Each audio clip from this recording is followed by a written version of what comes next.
नमस्कार विद्यार्थी मित्रों, गुड मॉर्निंग। हमारी तीसरी इकाई है समझदार नन्ही।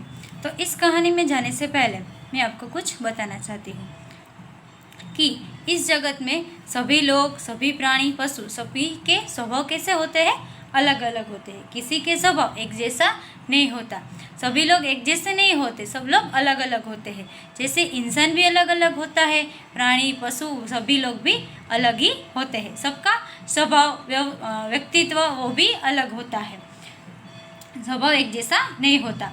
अच्छे स्वभाव वाले लोग होते हैं वो हमेशा अच्छा ही करते हैं, लेकिन जो बुरे स्वभाव वाले लोग होते हैं वो हमेशा सबका बुरा ही करते हैं। अगर आप उसके साथ भी भलाई करो तो भी वह आपके साथ भलाई नहीं करेगा, क्योंकि उसका स्वभाव ही क्या है, बुराई करना। तो वह कभी किसी के साथ भला नहीं कर सकता। लेकिन हमें अपना अच्छे वाला स्वभाव है वो कभी छोड़ना नहीं चाहिए। किसी के साथ बुराई नहीं करनी चाहिए, सबके साथ अच्छा व्यवहार करना चाहिए। चाहे वो हमारे साथ बुरा भी क्यों ना करे, लेकिन हमें उसके साथ हमेशा अच्छा व्यक्तित्व ही करना चाहिए। बुरे स्वभाव वाले व्यक्ति होते हैं या पशु प्राणी होते हैं, वो भले ही बुरा करे, वो उसका स्वभाव है, लेकिन हमें अपना अच्छा स्वभाव कभी भी छोड़ना नहीं चाहिए। अच्छा स्वभाव नहीं छोड़कर हमें अपना अच्छी तरह से सभी के साथ अच्छा व्यवहार करना चाहिए। यहाँ समझदार नन्ही ऐसी ही एक कहानी हमें यहाँ पर दी गई है कि व्यक्ति में तो भलाई और बुराई होती है, लेकिन पशु प्राणी में भी ऐसी भलाई और बुराई वाले सभी प्राणी पशु होते हैं। लेकिन जो अच्छा करता है उसके साथ हमेशा अच्छा ही होता है, ऐसा हमें याद रखना चाहिए। अगर हम किसी के साथ बुरा नहीं करेंगे तो हमारे साथ भी बुरा नहीं होगा। तो आइए हम लोग ऐसी ही एक कहानी है जिसके बारे में हम लोग चर्चा करेंगे। तो ये आप चित्र देख सकते हैं। क्या है, आप चित्र में क्या देख सकते हैं? एक कहानी का ही चित्र है। क्या है इसमें?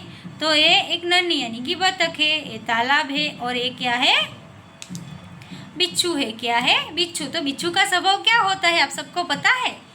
बिच्छू जो है वो क्या होता है, सभी लोगों को डंक देता है, सभी को वो डंक मारता है, यही उसका स्वभाव है। वो कोई भी हो उसके साथ अच्छा करे या बुरा करे, वो सभी को डंक ही देगा, ये उसका ही स्वभाव है। तो डंक किसी को देगा तो उसको क्या होगा, डर तो होगा ही ना।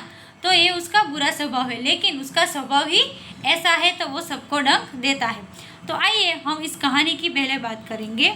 देखिए, नन्ही बतख तट पर आई तो उसने देखा कि एक बिच्छू दलदल में फंसा है।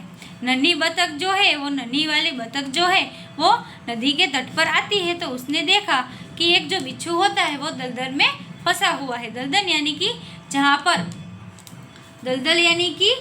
पर खड़े होने से पाँव अंदर ही अंदर धंसता जाए, ऐसी गीली माटी ऐसी होती है कि जहाँ तुम पाँव रखो तो उसके अंदर ही आप धंसते चले जाओगे।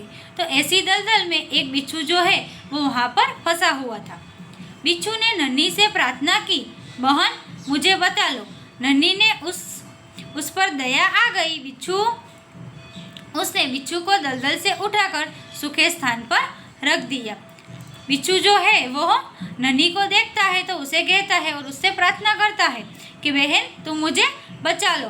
तो नन्ही ने उस पर दया आ जाती है, तो वह बिच्छू को अपनी जोंत से उठाकर वहाँ से कुछ अच्छे स्थान पर, सूखे स्थान पर वह रख देती है। बिच्छू को शैतानी सूझी। बिच्छू जो है वो कैसा है, शैतान था। शैतान यानी कि शरारती था, तो उसको शरारत सूझती है। उसने नन्ही को डंक मार दिया। नन्ही पीड़ा से तड़प उठी। उसने बिच्छू से पूछा, क्यों भाई तुमने मुझे डंक क्यों मारा? बिच्छू लापरवाही से बोला, क्या करूं, डंक मारना मेरा स्वभाव है। बिच्छू ने शरारत की और नन्ही को उसने क्या किया, डंक मार देता है। वह नन्ही को डंक मार देता है। तो नन्ही पूछती है कि बिच्छू तुमने मुझे डंक क्यों मारा, तुमने ऐसा मेरे साथ क्यों किया? तो बिच्छू जो है वह लापरवाही मस्ती में बोलता है कि क्या करूं, डंक मारना तो मेरा स्वभाव है, मुझे तो सबको डंक मारना ही अच्छा लगता है, तो मेरा स्वभाव है, मैं सभी को डंक मारता हूँ। नन्ही बोली, तुम यह गंदी आदत छोड़ दो, नहीं तो कोई मुसीबत में तुम्हारी रक्षा नहीं करेगा। नन्ही जो है वो समझदार होती है, अच्छी होती है, तो वह बिच्छू को समझाती है कि जो तुम्हारी आदत है वो कैसी है, गंदी है। किसी को डंक मारना वो अच्छी बात नहीं होती, तो तुम ये अपनी आदत जो है वो छोड़ दो। अगर तुम ऐसे ही सबको डंक मारोगे तो अगर तुम किसी मुसीबत में होगे तो तुम्हारी कोई रक्षा नहीं करेगा, तुम्हारी कोई भी मदद नहीं करेगा। बिच्छू उसकी बात अनसुनी कर आगे बढ़ गया। नन्ही अपनी माँ के पास नदी में चली गई। माँ ने पूछा, नन्ही बेटी तुम कहाँ पर रह गई थी? नन्ही ने बिच्छू को समझाया, लेकिन बिच्छू ने उसकी कोई भी बात नहीं सुनी और वो तो वहाँ से चला जाता है।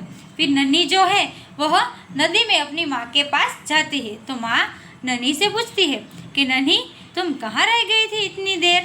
तो नन्ही बोली, माँ एक बिच्छू दलदल में फंस गया था, उसे बचाने में देर हो गई। नन्ही माँ से बोलती है कि एक बिच्छू जो है वो कहाँ दलदल में फंस गया था, तो मैं उसकी मदद कर रही थी, मैंने उसको बचाया, इसीलिए मुझे देर हो गई। माँ खुश होकर बोली, बेटी यह तुमने बहुत अच्छा काम किया। माँ भी अपनी बेटी की इसी अच्छी वाली आदत से खुश होकर कहती है कि बेटी तुमने ये बहुत ही अच्छा काम किया।